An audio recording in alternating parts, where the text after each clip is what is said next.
പിതാവിൻ്റെയും പുത്രൻ്റെയും പരിശുദ്ധാത്മാവിൻ്റെയും നാമത്തിൽ ആമേൻ. പരിശുദ്ധ ദൈവമാതാവിൻ്റെ കരം പിടിച്ച് ദൈവപിതാവിനെ മുഖാഭിമുഖം കാണുവാൻ ഈ ഭൂമിയിലായിരുന്നു കൊണ്ട് മരിയൻ ഉടമ്പടി എടുത്തുകൊണ്ട് കൂടുതൽ വിശ്വസ്തയോടെ തീക്ഷ്ണതയോടെ മരിയൻ ഉടമ്പടി നിബന്ധനകൾ പാലിച്ച് മുന്നേറാൻ ഉതകുന്ന ലിവിങ് ഓറക്കിൾസ് ജീവവചസ്സുകൾ എന്ന വലിയ ശുശ്രൂഷയുടെ 58ാമത്തെ എപ്പിസോഡിലേക്ക് എല്ലാവരെയും ദൈവനാമത്തിൽ സ്വാഗതം ചെയ്യുന്നു. ഇന്ന് നമ്മൾ സാക്ഷ്യ വചന വിശകലനത്തിനായി എടുത്തിരിക്കുന്നത് 2 മക്കളുടെ സാക്ഷ്യമാണ്. രണ്ടുപേരും യുവതികളാണ്. ഒരു മകള് മെർലിൻ എന്നൊരു മകള്. എൻ്റെ പേര് മെർലിൻ. ഞാൻ നായത്തോട് അങ്കമാലിയിൽ നിന്ന് വരുന്നു. ആ മകളുടെ സാക്ഷ്യത്തിൻ്റെ പ്രത്യേകത എന്ന് പറയുന്നത് BSc നഴ്സിംഗ് പഠന കാലഘട്ടത്തിലുടനീളം തോൽവി അഭിമുഖീകരിക്കേണ്ടി വന്ന ഒരു മകളുടെ സാക്ഷ്യം. വല്ലാത്തൊരു ഹൃദയവേദനയിലൂടെയാണ് കടന്നു പോകുന്നത്. പക്ഷേ ഈ മകൾക്ക് സംഭവിച്ച ഒരു മിസ്റ്റേക്ക് അത് എന്നെ ശ്രമിക്കുന്ന മക്കൾ തിരുത്തിയാൽ തീർച്ചയായിട്ടും നിങ്ങൾക്കും അനുഗ്രഹം ലാഗ് ചെയ്യാതിരിക്കും. അതുകൊണ്ടാണ് പ്രത്യേകമായിട്ട് ഞാൻ ഈ മകളുടെ സാക്ഷ്യം എടുത്തിരിക്കുന്നത്. മത്തായി 11:12 സ്നാപക യോഹന്നാൻ്റെ കാലം മുതൽ സ്വർഗരാജ്യം ബലപ്രയോഗത്തിന് വിഷയമായിരിക്കുന്നു. അതേ, ബലവാന്മാർ ബലം പ്രയോഗിച്ചാണ് സ്വർഗരാജ്യം കീഴടക്കുന്നത്, അതുമല്ലെങ്കിൽ നേടിയെടുക്കുന്നത്. ഇനി ഈ ഭൂമിയിലായിരിക്കുന്ന സമയത്ത് പോലും നമ്മളൊക്കെ വലിയ ദൈവ കൃപകളൊക്കെ ജീവിതത്തിൽ സ്വാംശീകരിച്ച് ആ ദൈവ കൃപയിൽ നിന്ന് ഊർജം ഉൾക്കൊണ്ട് വലിയ കൃപാവര പദ്ധതികൾ, അത് നമ്മുടെ ജീവിതം കരിപ്പിടിപ്പിക്കുന്ന വിഷയമാണെന്നുണ്ടെങ്കിലും നമ്മൾ ഇൻവെസ്റ്റ് ചെയ്യാൻ മനസ്സാ റെഡിയാവണം. ഈ മകൾക്ക് സംഭവിച്ച മിസ്റ്റേക്ക് പറയുന്നുണ്ട്. ഈ മകളുടെ പ്രത്യേകത എന്ന് പറയുന്നത് ഈ മകളുടെ അമ്മ മരിയൻ ഉടമ്പടിയിലാണ്. അപ്പോൾ ഈ മരിയൻ ഉടമ്പടിയിൽ അമ്മ ആദ്യം വെക്കുന്ന വിഷയം തന്നെ +2 വലിയ മാർക്കൊന്നും ഇല്ലാത്ത ഈ മകൾക്ക് കേരളത്തിൽ BSc നഴ്സിങ്ങിന് അഡ്മിഷൻ കിട്ടണം.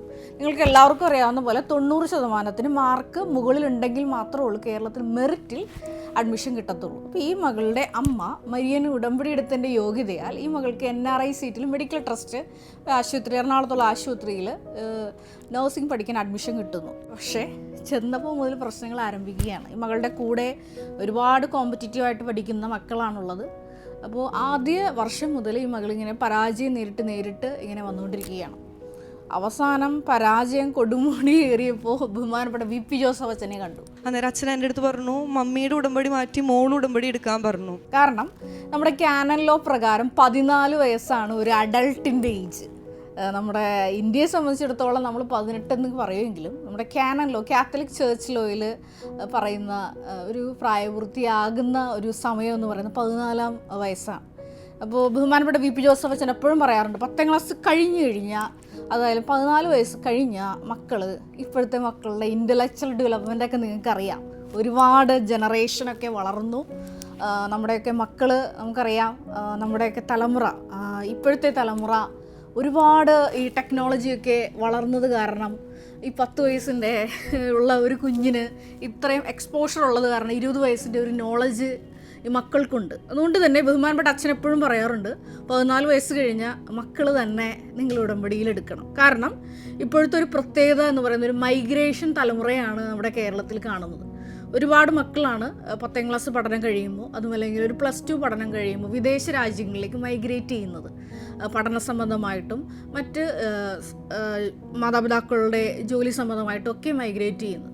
അപ്പോൾ ഇവരെ സംബന്ധിച്ചിടത്തോളം പരിശുദ്ധ അമ്മയുടെ വലിയൊരു നീലക്കാപ്പയ്ക്കുള്ള വലിയ സംരക്ഷണം ലഭ്യമാകുവാൻ, ഒപ്പം തന്നെ ആ ഒരു ദൈവിക സംരക്ഷണം ഈ മക്കളുടെ എല്ലാ മേഖലകളിലും ഉറപ്പുവരുത്താൻ വേണ്ടിയിട്ട് കൂടിയാണ് ബഹുമാനപ്പെട്ട VP ജോസഫ് അച്ഛൻ ഇവരുടെ ആത്മാവിൻ്റെ സംരക്ഷണം ഉറപ്പുവരുത്താൻ ഈ ഒരു നിബന്ധന മുമ്പോട്ട് വെച്ചിരിക്കുന്നത്. അതായത് മക്കൾക്ക് വേണ്ടിയിട്ട് മാതാപിതാക്കളല്ല, മക്കൾ തന്നെ ഉടമ്പടിയെടുത്ത് വിശുദ്ധിയിൽ മുന്നേറണം. ഇനി മക്കൾ ഉടമ്പടിയെടുത്ത് വിശുദ്ധിയിൽ മുന്നേറിയാൽ എന്താണ് ഗുണം? ഇവർ ഭാവിയിൽ വിവാഹം കഴിച്ച് ജനിക്കുന്ന കുഞ്ഞുങ്ങൾ മുതൽ വീണ്ടും വിശുദ്ധിയുടെ ആ ഒരു തലമുറ വളർന്ന് അമ്മയുടെ കരം പിടിച്ച് നടക്കുന്ന ഒരു വലിയ തലമുറ വളർന്നു വരും. ഇത് ബഹുമാനപ്പെട്ട VP ജോസഫ് അച്ഛൻ്റെ വലിയൊരു വിശുദ്ധമായ കാഴ്ചപ്പാടാണ്. എന്നെ കേൾക്കുന്ന മാതാപിതാക്കൾ പൂർണ്ണമായിട്ടും ഇത് ഏറ്റെടുക്കണം. നിങ്ങളുടെ മക്കളൊക്കെ ഞാനിപ്പോൾ ഈ പറഞ്ഞ് കേൾക്കുന്ന മാതാപിതാക്കൾ ഇതേപോലെ മക്കളൊക്കെ വിദേശത്തോട്ട് പോകുന്നതിന് മുമ്പ് കൃപാസനത്തിൽ കൊണ്ടുവന്ന് അവരെ ഈ മരിയൻ ഉടമ്പടിയെക്കുറിച്ചൊക്കെ പറഞ്ഞ് മനസ്സിലാക്കി ഈ അമ്മയുടെ കൈ പിടിപ്പിച്ച് നിങ്ങൾ വിദേശത്തേക്ക് യാത്രയാക്കണം. തീർച്ചയായിട്ടും ഉടമ്പടിയിൽ നിലനിൽക്കുന്ന മക്കളെ ഒരിക്കലും പരിശുദ്ധമ്മ കൈവിടില്ല. ഏത് ആപത്ഘട്ടം വന്നാലും ഈ മക്കളെ ഉടമ്പടി വ്യത്യസ്തരാക്കി ഉയർന്ന പീഠത്തിൽ നിർത്തും. അപ്പോൾ ഈ മകൾ പറയുന്നത് പ്രകാരമാണ് ഈ മകളുടെ ജീവിതത്തിൽ ഒരു ലാഗിങ് വന്നുപോയി. കാരണം ഈ മകൾക്ക് അമ്മയുടെ ഉടമ്പടിയിൽ തള്ളാമെന്ന് പറഞ്ഞ് മുമ്പോട്ട് പോയി. ബഹുമാനപ്പെട്ട VP ജോസഫ് അച്ഛൻ നേരിട്ട് പറഞ്ഞു, ഈ മകളോട് പറഞ്ഞു, ഇനി മകളാണ് ഉടമ്പടി എടുക്കേണ്ടത്. കാരണം അച്ഛൻ്റെ ഒരു കണ്ടീഷൻ അനുസരിച്ച് 14 വയസ്സ് കഴിഞ്ഞാൽ ഉടമ്പടി എടുക്കണം. ഈ മകൾ ഡിഗ്രി പഠിക്കുകയാണ്. അപ്പോൾ തീർച്ചയായിട്ടും 18 വയസ്സിന് 20 വയസ്സിൻ്റെ മുകളിലായി മകൾക്ക് പ്രായം. പക്ഷേ ഈ മകൾ ഉടമ്പടി എടുത്തില്ല. അപ്പം അമ്മയുടെ ഉടമ്പടിയിൽ മുന്നേറിയിട്ടും വിജയിക്കാൻ പറ്റാതായപ്പോൾ അവസാനമാണ് ഈ മകൾ ഉടമ്പടി എടുക്കുന്നത്. അതായത് പ്രഭാഷകൻ പറയുന്ന പോലെ ഒടുവിലാണ് ഞാൻ ഉണർന്നത്. മുന്തിരിപ്പഴക്കം ശരിക്കുന്നവരുടെ ഞാൻ പിന്നിലായിപ്പോയി. പക്ഷേ അവസാനം ഈ മകളെ പിടിച്ചു നിർത്തുന്നുണ്ട്. കർത്താവിൻ്റെ അനുഗ്രഹം നിമിത്തം ഈ മകളെ ദൈവം ഇങ്ങനെ കൊണ്ടേ മുമ്പിൽ വെക്കുന്നുണ്ട്. പക്ഷേ ഈ മകളുടെ ടൈം ഒത്തിരി പോയി. അപ്പോൾ അവസാനം ഈ മകൾ പറയുന്നുണ്ട്, എനിക്ക് തെറ്റിപ്പറ്റിപ്പോയി. എനിക്ക് എൻ്റെ ജീവിതത്തിൽ ഇത്രയും ലാഗ് വരാൻ കാരണം ഞാൻ ഉടമ്പടി എടുത്തിട്ടും വലിയ കാര്യമൊന്നും ഉണ്ടായില്ല. ഞാൻ എങ്ങനെയെങ്കിലുമൊക്കെ തട്ടിമുട്ടി ഉടമ്പടി കൊണ്ടുപോകാമെന്നാണ് വിചാരിച്ചത്. പക്ഷേ ഉടമ്പടി ഞാനൊന്ന് ബലം പ്രയോഗിച്ച് മുന്നേറിയപ്പോൾ ഒരു വലിയ ദൈവിക ഇടപെടൽ ഈ മകളുടെ ജീവിതത്തിൽ നേരിട്ട് സ്വർഗം പ്രവർത്തിച്ചൊരു അനുഭവം ഉണ്ടായി. ആ മകൾ പറഞ്ഞത് ഇപ്രകാരമാണ്, ഇതേപോലെ ഒരുപാട് നിങ്ങൾക്കറിയാമല്ലോ, ഓരോ ഡിഗ്രിയുടെ ഓരോ ഇയറിനും ഓരോ സർട്ടിഫിക്കറ്റാണ്. ഇപ്പോൾ ഈ മകളുടെ സപ്ലി പേപ്പർ തന്നെ ഒരു കനമായി, പിന്നെ ബാക്ക് പേപ്പേഴ്സിൻ്റെ കനം, പിന്നെ ഇയർ ഗ്യാപ്പ്, ഇതെല്ലാം കൂടി കൂടിയിട്ടാണ് ഈ മകളുടെ ഒരു ഡിഗ്രി BSc നഴ്സിംഗ് സർട്ടിഫിക്കറ്റ്സ് കയ്യിലിരിക്കുന്നത്. അപ്പോൾ ഇങ്ങനെ എങ്ങനെ മുന്നോട്ട് പോകുമെന്ന് ഇങ്ങനെ അന്തം വിട്ട് നിൽക്കുന്ന ഒരു സമയമാണ്. അതായത് എവിടെയെങ്കിലുമൊക്കെ ഒരു ട്രെയിനിങ്ങിന് കയറണം. പക്ഷേ ഈ മകളുടെ അവസ്ഥ ഇതാണ്. അങ്ങനെ ഇരിക്കെ ഈ മകളുടെ ഒരു ചെവിയിൽ ചെറിയൊരു കുരുവായിട്ട് വന്ന് ഒരു അങ്കമാലി രാജഗിരി അനക്സ്ചറിൽ ഈ മകള് ഒരു ഡോക്ടറിനെ പരിചയപ്പെടാനിടയായി. അപ്പോൾ ആ ഡോക്ടർ പറയുകയാണ്, മകൾ എന്താ ചെയ്യണമെന്ന്. ഒരു കാര്യവുമില്ല. കാരണം രോഗി ഒരു ചികിത്സയ്ക്കായിട്ട് വരുമ്പോൾ തീർച്ചയായിട്ടും ഡോക്ടേഴ്സ് അവരുടെ പേഴ്സണൽ വിഷയങ്ങൾ തിരക്കില്ല. പക്ഷേ ഈ മകളുടെ കാര്യത്തിൽ ഈ മകൾ ഉടമ്പടി എന്ന് വൃത്തിയായി ചെയ്യാൻ തുടങ്ങിയോ, മകൾ ആ വാക്ക് തന്നെ പറയുന്നുണ്ട്, എന്ന് ഞാൻ ആ ഉടമ്പടി പ്രാർത്ഥന മര്യാദയ്ക്കായി തുടങ്ങിയോ അന്നാണ് എനിക്ക് മര്യാദയ്ക്കുള്ള വിജയം കണ്ടു തുടങ്ങിയത്. അപ്പോൾ ഡോക്ടർ വളരെ സ്വന്തം ഫാമിലി മെമ്പറിനോട് ചോദിക്കുന്ന പോലെയാണ് ഈ മകളുടെ എല്ലാ വിഷയങ്ങളും കേട്ടിട്ട്. അപ്പോൾ ഈ മകൾ പറയുന്നുണ്ട്, എനിക്കിങ്ങനെ സപ്ലികളും ബാക്ക് പേപ്പേഴ്സും ഇയർ ഗ്യാപ്പ് ഇതെല്ലാം ഈ മകളുടെ മെറിറ്റ് നഷ്ടപ്പെടുന്ന ഒരു വിഷയമാണ്. പക്ഷേ ഈ ഡോക്ടർ എന്താ ചെയ്യുന്നത് വെച്ചാൽ നേരിട്ട് രാജഗിരി വിളിച്ച് ഈ മകൾക്ക് ഒരു ജോലി തരപ്പെടുത്തി കൊടുക്കുകയാണ്. കാരണം മകൾ പറയുന്നുണ്ട്, അന്നൊരു ഹോള് നിറയെ ആൾക്കാരായിരുന്നു. പക്ഷേ ഈ സപ്ലിമെൻ്ററി ഉള്ള ബാക്ക് പേപ്പേഴ്സ് ഉള്ള ഈ മകളെ ഹോസ്പിറ്റലിൽ സെലക്ട് ചെയ്തു. അപ്പോൾ ജോലിക്ക് കയറുന്നതിന് മുമ്പ്, ട്രെയിനിങ് ജോലിക്ക് കയറുന്നതിന് തൊട്ട് മുമ്പ് ഈ മകൾ അമ്മയുടെ അടുത്ത് സാക്ഷ്യപ്പെടുത്താൻ വന്നതാണ്. അപ്പോൾ ഞാൻ പറഞ്ഞു വന്നത് ഇപ്രകാരമാണ്, അതായത് നിങ്ങളുടെ ജീവിതത്തിൽ നിങ്ങളുടെ മെറിറ്റ് നഷ്ടപ്പെടും എന്നുള്ളൊരു ഘട്ടം വരുമ്പോൾ നിങ്ങളത് ലാഗ് ചെയ്യാൻ നോക്കി നിൽക്കരുത്. അതായത് ഇനി മരിയൻ ഉടമ്പടി എടുത്തിട്ടും ഉഴപ്പി ഉടമ്പടി എടുത്തതല്ലേ എല്ലാം നടന്നോളും എന്ന് കരുതി നിൽക്കരുത്. വിശുദ്ധ മത്തായിയുടെ സുവിശേഷം പറയുന്ന പോലെ സ്നാപകന്റെ കാലം മുതൽ സ്വർഗരാജ്യം ബലപ്രയോഗത്തിന് വിഷയമായിരിക്കുന്നു. നിങ്ങൾക്ക് അലസത, മടുപ്പ്, മടി ഉള്ള വിഷയങ്ങളെല്ലാം നിങ്ങൾ തന്നെ ഇനീഷ്യേറ്റീവ് എടുത്ത അലസതയും മടുപ്പും ഒക്കെ മാറ്റി ഒരു പേഴ്സണൽ ടൈം ടേബിൾ ക്രമീകരിച്ച് ഇതെല്ലാം മരിയൻ ഉടമ്പടി നിബന്ധനകൾ വെള്ളം ചേർക്കാതെ പാലിക്കണം. അങ്ങനെ പാലിച്ചപ്പോഴാണ് ഈ മെലിൻ്റെ ജീവിതത്തിൽ മാതാവ് ആ ഫയലിൽ ഒപ്പിടുന്നത്. രണ്ടാമത്തെ സാക്ഷി ഞാൻ പറയാൻ ആഗ്രഹിക്കുന്നു, ആൻമരിയ ജോസഫ് എന്നൊരു മകളുടെ സാക്ഷി. എൻ്റെ പേര് ആൻമേരി ജോസഫ്. ഇതെൻ്റെ ഹസ്ബൻഡ് ജോം കുര്യൻ. ഞങ്ങൾ വരുന്നത് കാനഡയിലെ ഹാമിൽട്ടൺ സെയിൻറ്റ് ജോസഫ് ഇടവകയിൽ നിന്നാണ്. ഈ സാക്ഷ്യത്തിൻ്റെ പ്രത്യേകത എന്ന് പറയുന്നത്, ഈ മകള് കൃപാസനത്തിലെ മരിയൻ ഉടമ്പടി വഴിയാണ് കാനഡയിൽ പോകുന്നത്. പക്ഷേ 25 വയസ്സിന് മുകളിലാണ് ഈ മകൾ കാനഡയിൽ പോകുമ്പോൾ തന്നെ ഒത്തിരി പേര് ഇങ്ങനെ ജീവിതം കരുപ്പിടിപ്പിക്കാൻ വേണ്ടിയിട്ട് ലോണും ഒക്കെ എടുത്ത് കാനഡയിൽ പോകുന്നുണ്ട്. അങ്ങനെ സ്റ്റുഡൻറ്റ് വിസയിൽ പോയി പഠിത്തമൊക്കെ കംപ്ലീറ്റ് ചെയ്തു. അങ്ങനെ ആ മകൾക്ക് 30 വയസ്സായി. അപ്പോൾ ഈ മകൾ ഈശോയുമായിട്ട് പേഴ്സണലായിട്ടൊരു ബന്ധമുള്ള മകളാണ്. അതുകൊണ്ട് തന്നെ ഈശോയോട് പറയുന്നത് ഇപ്രകാരമാണ് ഈ മകൾ. പരിശുദ്ധ അമ്മയോടൊക്കെ വളരെ സ്നേഹത്തോടു കൂടി സംസാരിക്കുന്ന, ഓരോ വിഷയങ്ങളും ഇങ്ങനെ ഒരു സ്വന്തം സുഹൃത്തിനെ പോലെ സംസാരിക്കുന്ന ഈ മകൾ പറയുന്നുണ്ട്, എൻ്റെ ഒരു മൊത്തം ടെൻഷൻ ഇതായിരുന്നു. കാരണം ഈ പലരും നമ്മുടെ കേരളത്തിൽ പല ഫാമിലീസും ഒത്തിരി മക്കൾ കൃപാസന ആൾത്താരെ വന്ന് സാക്ഷ്യം പറയുന്നുണ്ട്. ഞാൻ കൃപാസനത്തിനെതിരായി സംസാരിച്ച വ്യക്തിയായിരുന്നു, ഇന്ന് ഞാൻ മൈക്കെടുത്ത് സാക്ഷ്യം പറയുന്നു. അതെ, അങ്ങനെ ഒത്തിരി പേര് ഇവിടെ കൃപാസന ആൾക്കാരെ സാക്ഷ്യം പറയുന്നുണ്ട്. അപ്പോൾ ഈ മകൾക്കൊരു സങ്കടം അതാണ്, ഞാൻ ഈ മരിയൻ ഉടമ്പടിയിൽ വിശ്വസ്താപൂർവ്വം വെള്ളം ചേർക്കാതെ മുന്നേറുമ്പോൾ ഇത് അംഗീകരിക്കാത്തൊരു വീട്ടിലേക്ക് കയറി ചെല്ലാൻ എനിക്ക് പറ്റില്ല. അപ്പോൾ അത് ഈ മകളെ മനസ്സിനെ ഭാരപ്പെടുത്തുന്ന ഒരു വിഷമിപ്പിക്കുന്നൊരു കാര്യമാണ്. ഇങ്ങനെ ഉടമ്പടിക്ക് വേണ്ടി ദാഹിക്കുന്ന ഒരു മകളെ തീർച്ചയായിട്ടും ദൈവപിതാവ് കൈവിടത്തില്ല. അതിൻ്റെ ഏറ്റവും വലിയ തെളിവാണ് ഈ മകള് ഇങ്ങനെ പ്രാർത്ഥിച്ചുകൊണ്ടിരിക്കുന്ന സമയത്ത് ഈ മകള് ഒരു ആളെ പരിചയപ്പെടുകയാണ് പ്രൊഫൈലിലൂടെ, ജോ കുര്യൻ എന്ന് പറഞ്ഞു. ജോമിനോട് സംസാരിച്ച ശേഷം എനിക്ക് ഒത്തിരി മനസ്സിലായ ഒരു കാര്യം, ജോമിൻ്റെ പ്രൊഫൈലിൽ എഴുതിയിരുന്ന ഒരു കാര്യം, പരിശുദ്ധ അമ്മയെ ബഹുമാനിക്കുന്ന, പരിശുദ്ധ അമ്മയെ സ്നേഹിക്കുന്ന ഒരു പെൺകുട്ടിയാകണമെന്നാണ്. അതെന്നെ വളരെ സ്ട്രൈക്ക് ചെയ്തു. ഈ മകൾ ഇതെല്ലാം കണ്ടെങ്കിലും ഈശോ ആഗ്രഹിക്കുന്ന ദൈവഹിത പ്രകാരമുള്ള ജീവിത പങ്കാളി ഇതാണോ എന്നുള്ളൊരു സംശയം തീർച്ചയായിട്ടും ആ പ്രായത്തിലുള്ളവർക്ക് എല്ലാവർക്കും ഉണ്ടാവും. കാരണം ഇതാണോ ദൈവം ആഗ്രഹിക്കുന്ന ജീവിത പങ്കാളി?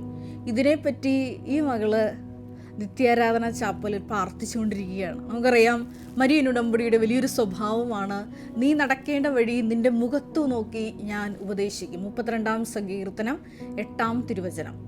അതായത് മുഖത്തു നോക്കി ആ ഉപദേശിക്കുന്ന ഈശോയുടെ സ്വരം ഈ മകള് നിത്യാരാധന ചാപ്പലിരുന്നപ്പോൾ ശ്രവിക്കുകയാണ്. എന്താണ് ഈശോ സംസാരിച്ചത്? ഇപ്രകാരമാണ്, അതായത് നീ എന്നോട് ചോദിച്ചത് നിൻ്റെ കൈപിടിച്ച് പ്രാർത്ഥിക്കാനുള്ള ഒരു ജീവിത പങ്കാളിയല്ലേ, അതല്ലേ ഞാൻ നിനക്കിപ്പോൾ തന്നിരിക്കുന്നത്. അതായത് ഞാൻ വിവാഹം കഴിക്കാൻ പോകുന്ന ജീവിത പങ്കാളി ഇത് തന്നെയാണ് എന്ന് ഈശോ ദിവ്യകാരുണ്യ സാന്നിധ്യത്തിലൂടെ നേരിട്ട് ഈ മകളോട് സംസാരിക്കും. തുടർന്ന് ഈ മകൾ പറയുന്നുണ്ട്, ഞാനിപ്പോൾ അത്ഭുതത്തോടെ നോക്കി കാണുന്ന ഒരു കാര്യം, ഞാൻ കല്യാണം കഴിച്ചിരുന്ന വീട്ടിൽ 5 മണിക്ക് എല്ലാവരും എണീറ്റ് പ്രത്യക്ഷീണ പ്രാർത്ഥന ചൊല്ലുന്നു. വൈകുന്നേരം കുടുംബ പ്രാർത്ഥനയോടൊപ്പം സന്ധ്യാപ്രാർത്ഥനയോടൊപ്പം പച്ചത്തിരി കത്തിച്ച് വൈകുന്നേരത്തെ പ്രാർത്ഥനയും ചൊല്ലുന്നു. ഇത് ശക്തമായ മധ്യസ്ഥം കൊണ്ട് മാത്രമാണ്. ഇത് വലിയൊരു അത്ഭുതമാണ്. ഇത് ഒറ്റപ്പെട്ട ഒരു സംഭവമല്ല കേട്ടോ. കാരണം ഇതിനു മുമ്പും ഇതേപോലെ ഒരുപാട് വിവാഹാലോചനകളൊക്കെ നടത്തിയിട്ടും നടക്കാൻ യാതൊരു സാധ്യതയില്ലായിരുന്നിട്ട് പോലും മരിയൻ ഉടമ്പടിയുടെ ബലത്തിൽ അതിൽ ഏറ്റവും നമ്മളെ ചിരിപ്പിക്കുന്ന ഒരു സാക്ഷ്യം കഴിഞ്ഞ ദിവസങ്ങളിൽ ഈ അടുത്തിടയ്ക്ക് വന്നതാണ്. അതായത് മീൻ വറുത്ത ഒരു പത്രത്തിൽ കണ്ട ഒരു വിവാഹ പരസ്യത്തിലൂടെ ഒരു മകളുടെ വിവാഹം നടന്നത്. പരിശുദ്ധ അമ്മയ്ക്ക് എന്തും ഉപാധിയാക്കാൻ പറ്റും. കാരണം ആ മകൾക്ക് അങ്ങനെ ഒരു ആലോചന കിട്ടേണ്ട ഒരു കാര്യമില്ല. പക്ഷേ മരിയൻ ഉടമ്പടിയിൽ മുന്നേറുന്ന നിഷ്കളങ്കമായി, ഞാൻ ആദ്യം പറഞ്ഞതുപോലെ സ്നാപയോഹന്നാൻ്റെ കാലം മുതൽ സ്വർഗരാജ്യം ബലപ്രയോഗത്തിന് വിഷയമായിരിക്കുന്നു. അങ്ങനെ ബലം പ്രയോഗിച്ച് ഈ ഉടമ്പടി നിബന്ധനകളോടൊക്കെ വിശുദ്ധിയോടും വിശ്വസ്തയോടെയൊക്കെ മുന്നേറുമ്പോൾ തീർച്ചയായിട്ടും സ്വർഗത്തിൽ നിന്ന് ഒരു ദൈവിക ഇടപെടൽ, അല്ലെങ്കിൽ ഒരിക്കലും ഒരു മീൻ വറുത്തത് പൊതിഞ്ഞ ഒരു പത്രത്തിൽ നിന്ന് ആരും പ്രൊഫൈലെടുത്ത് കോണ്ടാക്ട് ചെയ്യില്ല. അത് ദൈവം തന്നെ നേരിട്ട് ഇടപെടുന്നതാണ്. ഈ 2 സാക്ഷ്യങ്ങളൊക്കെ നിങ്ങളോട് പറയുമ്പോൾ നിങ്ങളിപ്പോൾ മനസ്സ് വിചാരിക്കും, ഞങ്ങളുടെ ജീവിതത്തിലൊക്കെ ഞങ്ങൾ ഇതേപോലെയൊക്കെ തന്നെ ജീവിക്കുന്നവരാണ്, മരിയൻ ഉടമ്പടി വിശുദ്ധിയോടും വിശ്വസ്തയോടെയൊക്കെ പാലിക്കുന്നവരാണ്, പക്ഷേ ഞങ്ങൾക്ക് എന്നും സഹനങ്ങൾ മാത്രമാണ്. അപ്പോൾ സഹനങ്ങൾ മാത്രമുള്ളവരാണെന്നുണ്ടെങ്കിൽ തീർച്ചയായിട്ടും നിങ്ങൾ എന്നോടുകൂടി സന്തോഷിക്കണം. കാരണം എൻ്റെ ജീവിതത്തിലൊക്കെ ഞാൻ ഒരിക്കലും ആലോചിച്ച് നടത്തുന്ന ഒരു സംഭവം എൻ്റെ ജീവിതത്തിൽ ഉണ്ടായിട്ടില്ല. കാരണം പല കാര്യങ്ങളൊക്കെ ശ്രദ്ധിച്ച് വലിയ ആത്മീയ വിശുദ്ധീകരണമൊക്കെ നടത്തി മുന്നോട്ട് പോകുമ്പോഴും പല പരീക്ഷണങ്ങളും സഹന സാഹചര്യങ്ങളും നമ്മൾ പ്രതീക്ഷിക്കാത്ത വ്യക്തികളിൽ നിന്നൊക്കെ ഒരുപാട് സഹന സാഹചര്യങ്ങളൊക്കെ നമുക്ക് വരും. എല്ലാം നമുക്ക് ഈ പറഞ്ഞ ഈ മക്കളുടെ സാക്ഷ്യം പോലെ എല്ലാം ഇങ്ങനെ അനുകൂലം ആകണമെന്ന് ഒരു നിർബന്ധവും ഇല്ല. ഇവിടെ നമുക്ക് മാതൃകയാക്കാവുന്ന വലിയൊരു വ്യക്തിത്വമുണ്ട്. അത് വിശുദ്ധ ഔസേപ്പ് പിതാവാണ്. ഈ ദിവസങ്ങളിലൊക്കെ ഞാൻ രാവിലെ ധ്യാനിച്ചൊരു വലിയ വ്യക്തിത്വമാണ് ഈ വിശുദ്ധ ഔസേപ്പ് പിതാവ്. ഈ ഔസേപ്പ് പിതാവിൻ്റെ പ്രത്യേകത എന്ന് പറയുന്നത് നീതിയായിട്ടുള്ള എല്ലാ കാര്യങ്ങളുമാണ് ജനിച്ച നാൾ മുതൽ ഈ ഒരു വ്യക്തി ചെയ്തിട്ടുള്ളത്. ഒന്നും അനീതിയായി ചെയ്തിട്ടില്ല. കാരണം സുവിശേഷം തന്നെ വിശേഷിപ്പിക്കുന്നത് അങ്ങനെയാണ്. സുവിശേഷം പറയുന്ന പ്രകാരമാണ് യോസേഫ് പിതാവ് നീതിമാനാകയാൽ പരിശുദ്ധ അമ്മയെ, വിവാഹ നിശ്ചയം കഴിഞ്ഞിരുന്ന പരിശുദ്ധ അമ്മ ഗർഭിണിയായി കാണപ്പെട്ടപ്പോൾ അവളെ രഹസ്യത്തിൽ ഉപേക്ഷിക്കാൻ അവൻ തീരുമാനിച്ചു. എന്തുകൊണ്ടാണ് പരിശുദ്ധ അമ്മയെ രഹസ്യത്തിൽ ഉപേക്ഷിക്കാൻ യോസേഫ് പിതാവ് തീരുമാനിച്ചത്? അത് നിയമാവർത്തന പുസ്തകം നിങ്ങൾ വായിച്ചാൽ മനസ്സിലാകും. ഇതേപോലെ വിവാഹ നിശ്ചയം കഴിഞ്ഞിരിക്കുന്ന ഒരു കന്യക ഗർഭിണിയായി കാണപ്പെട്ടാൽ അവളെ ശരിക്കും ശിക്ഷിക്കേണ്ടത് ഇപ്രകാരമാണെന്ന് ലിഖിതമായിട്ടുള്ള നിയമമുണ്ട്. നിങ്ങളെടുത്ത് വായിച്ചു നോക്കിയാൽ മനസ്സിലാവും. അതായത് ചെയ്യേണ്ടതാണ്, ഈ യുവതിയെ പിതൃഗ്രഹത്തിൽ കൊണ്ടുവന്നിട്ട് പുരുഷന്മാർ കല്ലെറിഞ്ഞ് കൊല്ലണം. ഇതാണ് അന്ന് നിലവിലുണ്ടായിരുന്ന ഒരു നിയമം എന്ന് പറയുന്നത്. അങ്ങനെ യോസേഫ് പിതാവ് ഒരുപാട് സംഘർഷ ഘട്ടങ്ങളിലൂടെയാണ് ആ സമയം കടന്നുപോയിക്കൊണ്ടിരിക്കുന്നത്.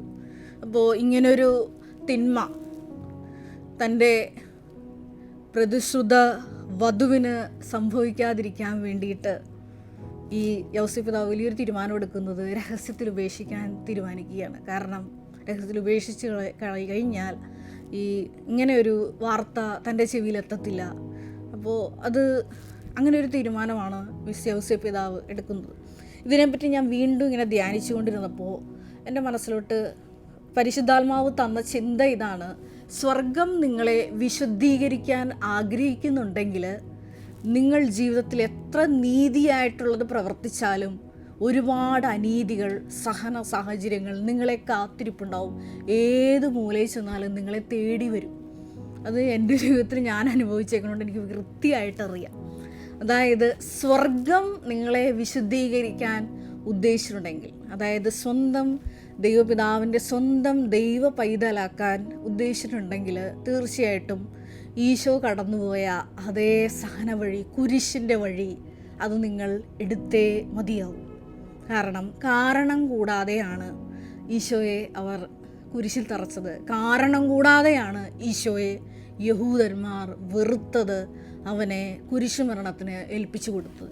അപ്പം നമ്മുടെ മുമ്പിൽ ജീവിക്കുന്നൊരു മാതൃക ഈശോ ദൈവപുത്രനാണ്. ജീവിക്കുന്നൊരു മാതൃക നമുക്കുള്ളത് യോസേഫ് പിതാവാണ്. അങ്ങനെ ഒരു ജീവിതത്തിൽ ഒരു ദുർഘട സാഹചര്യം വന്നപ്പോൾ സ്വർഗത്തിൻ്റെ വിശുദ്ധീകരണ പദ്ധതിയായി കണ്ട് രഹസ്യത്തിൽ പരിശുദ്ധമ്മയെ ഉപേക്ഷിക്കാൻ തീരുമാനിച്ച ഒരു വലിയ മനസ്സ്, നമ്മളത് കാണാതെ പോകരുത്. നമ്മുടെ ജീവിതത്തിൽ ഇതേപോലെ എല്ലാം ഇങ്ങനെ വൃത്തിയായി നല്ലതായി ഒന്നും നടക്കുമെന്ന് നിങ്ങൾ വിചാരിക്കരുത്.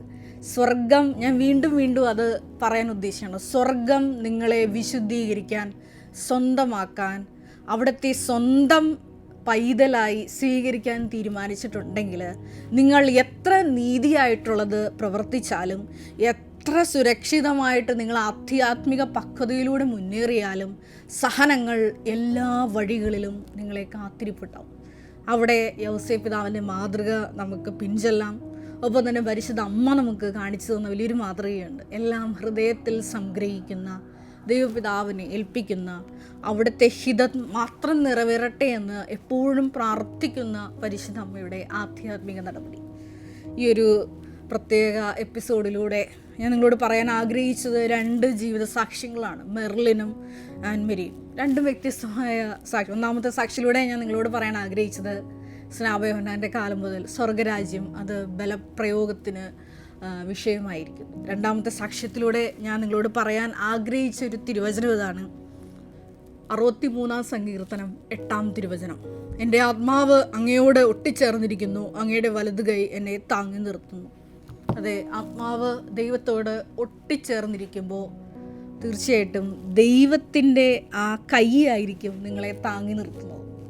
അതാണ് ബഹുമാനപ്പെട്ട വി പി ജോസഫ് അച്ഛൻ എപ്പോഴും പറയാറുണ്ട്. ഉടമ്പടിയിൽ മനസ്സ് നിയോഗങ്ങൾ സമർപ്പിച്ചു കഴിഞ്ഞാൽ പിന്നെ നിങ്ങൾ ക്രിസ്തുവിനെ ലക്ഷ്യം വയ്ക്കണം. ദൈവസ്നേഹത്തോടെ ഓരോ കാര്യങ്ങൾ ചെയ്യണം. ആ വിഷയം നിങ്ങൾ മാറ്റണം.